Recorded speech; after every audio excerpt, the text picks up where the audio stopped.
Joining me now is House Speaker Emerita Nancy Pelosi. I'm so grateful you're here. I know you just returned from Munich, and it was a very busy trip, which I'm very excited to talk to you about. And I just wanted to start, Speaker Pelosi, with Alexei Navalny. I think we all have spent the last couple of days just thinking about him and the role he played. And I was very struck by the fact that it took Trump 3 days to finally make any comment about his death, even though many people did. But when he did, he compared Navalny's death to his own legal problems and didn't in any way condemn Vladimir Putin, which doesn't seem hard for most people to do. What did you think when you read that? Well, first, let me wish everyone a happy President's Day. I have these cherries here in this pin reminding us that George Washington said, "I cannot tell a lie. I chop down the cherry tree." Now you're talking about a president, a former president, who cannot tell the truth. And Navalny assassination, as it was such a tragic thing. I was in Munich when the news came out. I heard his widow Julia speak to the gathered assemblage there to great reception. She could not at first face the fact that he might be dead and thought maybe Putin might be, as usual, lying. But the fact is, then the next day they said, we have confirmed that he has been assassinated by Vladimir Putin, putting it right at his doorstep. So then his pal in the United States, Donald Trump, and you wonder, what does Putin have on Donald Trump that he always has to be beholden to him, his buddy in vileness. And I don't know if you're going to show American people the statement that he made, but it's beneath the dignity of a human being. It is so horrible, you think, no, somebody must have made this up. Not even Donald Trump could go this far. As I've said, he's in a limbo competition with himself. How far can he go? Well, now he's gone below sea level, below ground level, and this statement should disqualify him from running for anything, much less president of the United States. I think to hear her comments. So sorry, go ahead. No, I was just going to say, I think so many people agree with you, and I summarized it. We just showed it so people could see it, but because it was so far off, as you just said, from what should be stated. I did want to ask you, I mean, you seem to have this really touching moment with her after she gave that speech you just referenced. It was caught on video. What did you convey to her? Of course, I conveyed condolences and the hope that she was correct, that he had not died, but we all were suspicious because when she made her speech, she was enormously received, and she came down from the stage to thank me for some things, and of course, I extended my sadness for what had happened, but subscribing to her position at the time that that he might still be alive. But he was assassinated, and now they won't let the family have the body to bury or to examine or anything. This is vileness. To your first point here, Putin is probably the richest person in the world. Probably the richest person in the world. Forget all these ratings that people have. The richest person in the world. He's also the most, well, not the most evil, stiff competition for that honor, but nonetheless among the top 3 or 4 most evil people in the world. What does he have on Donald Trump that he have to constantly be catering to Putin? Telling Putin, go into these countries, NATO countries. NATO was there to stop Russia, to keep Russia out. They have been successful for nearly 75 years. We will celebrate that security success. And then we have, what's his name?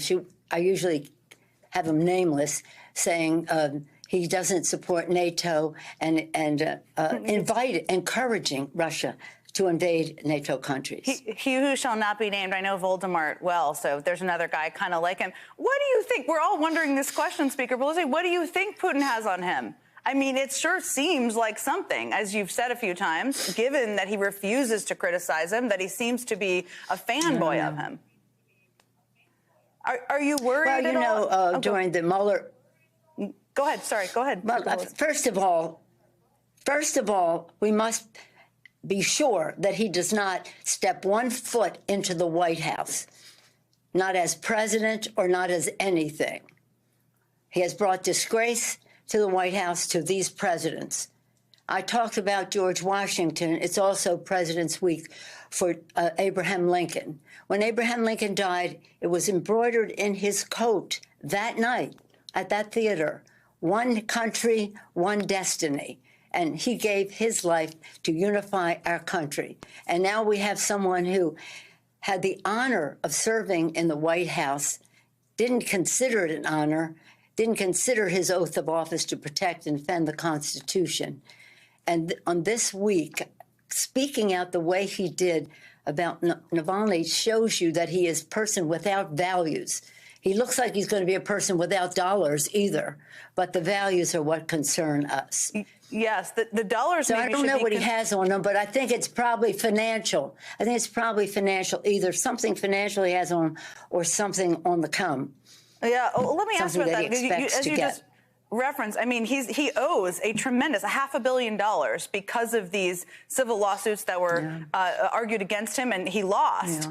Yeah. I asked John Bolton, who I'm certain you don't have a lot in common with, about whether he's concerned that a foreign leader, a dictator, an authoritarian country could have something, could be trying to target Trump. And he said they probably already are. Do you agree with that? Do you share that concern?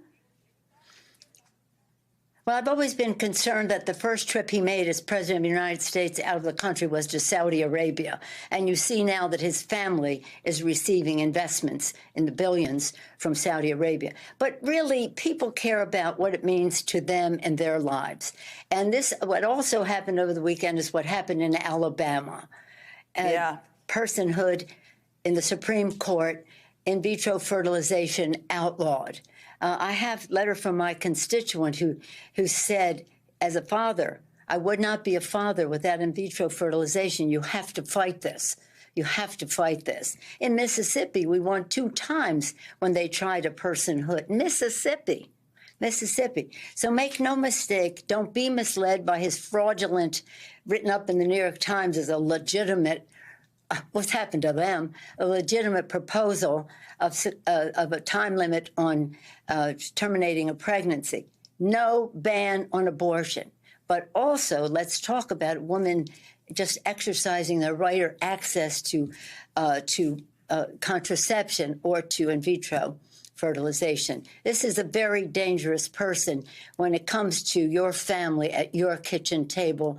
This is only one example of how dangerous he is. It's so important, that Alabama case you raised. I mean, so many women are mothers because of IVF, and so many are hoping to be mothers. And he said he wants a 16-week ban because he likes a round number. So let's be horrified by that, too. If it makes you feel any better, I have already put evac on alert. He's ready to go if it comes to that. General, I can assure you. Hey, General, let me into the war room to see you, so I had to hack my way onto this frequency. This better be critical, Wheelie. Sir, come on, when is it not, please? Okay, couple of things. I'm running low on the dough. I was thinking about taking a couple of months sick leave, maybe starting today. And, oh yeah, I intercepted a transmission from Megatron. Then send it through. Yes, sir, right away, sir. And so I was so damn caught on the other stuff. This is your last warning, insects. Relinquish what remains of the Allspark. So who's the insect? You? What? Who's the insect? Protect you. They were defeated on our world, and we will defeat them here. This was just a diversion. Security, make bring up. Rabbit, she's already inside. Deeds! Give me an update on that reserve. Boss readiness. What was his name? What was it? Evac, sir. Evac.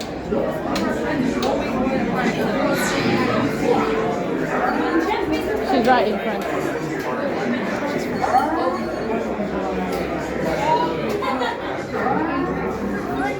We're facing a heavy sustained attack. They appear to be after the Allspark. General!